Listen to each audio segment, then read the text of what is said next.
চাপর ঘন্ট নামটা যতটাই গোলমেলে, রান্নাটা কিন্তু একদমই সহজ। তাহলে চলো আজকে তোমাদের সাথে চটজলদি চাপর ঘন্ট রেসিপিটা শেয়ার করি। আর চাপর ঘন্ট কিন্তু সবথেকে মেন ইনগ্রেডিয়েন্ট সেটা হচ্ছে মটর ডাল, যেটাকে আমি অলরেডি ভিজিয়ে বেটে রেখে দিয়েছি। আর আরেকটা হলো চাল কুমড়ো। এখানে দেখেছো কচি চাল কুমড়ো নিয়েছি, আর মটর ডালটাকে জাস্ট একটু নুন দিয়ে ভালো করে ফেটিয়ে নিয়েছি। প্লেন মটর ডালের মানে বড়া করছি, এর মধ্যে অন্য কিচ্ছু আমি অ্যাড করিনি। গরম সর্ষের তেলে একদম ছোট ছোট করে বড়া করতে পারো বা বড় বড়ও করতে পারো, বাট যত ছোট করবে তত কিন্তু এর স্বাদ ভালো হবে। তরকারিতে মানে বড়ার ভেতরে তরকারির তেল মশলার স্বাদ খুব ভালোভাবে ঢোকে। তো চলো, বড়া সমস্ত ভাজা হয়ে গেছে। তেজপাতা আর সাদা জিরে ফোড়ন দিয়ে নিয়েছি।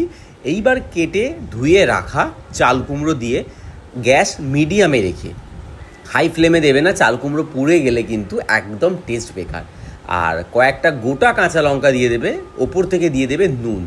এইবার গ্যাসটাকে মিডিয়ামে রেখে কিছুক্ষণ নেড়ে নিয়ে এরপর ঢাকনাটা খুলে দেখেছো আমার কিন্তু 80% চাল কুমড়ো সেদ্ধ হয়ে গেছে। একটা সুন্দর গন্ধ বেরোচ্ছে, যদি তোমার ক্যামেরার ওপারে পাচ্ছ না, যখন বানাবে তখন পাবে। এইবার ডালের বড়াগুলোকে অ্যাড করে হালকা আঁচে নাড়তে থাকো। এর ফাঁকে এর মধ্যে অ্যাড করে দাও স্বাদ মতো চিনি। মনে রাখবে এই চাপড় ঘন্টতে কিন্তু একটু বেশি চিনি দিয়েও ভালো স্বাদ হবে। অ্যান্ড সবথেকে ইম্পর্টেন্ট যেই স্টেপটা সেটা হচ্ছে এই স্টেপটা, একটু দুধ নেবে, বাড়িতে যে কোনো দুধ থাকলে নিতে পারো, গরুর দুধ, মাদার ডেয়ারি, গুঁড়ো দুধ গুলে নাও।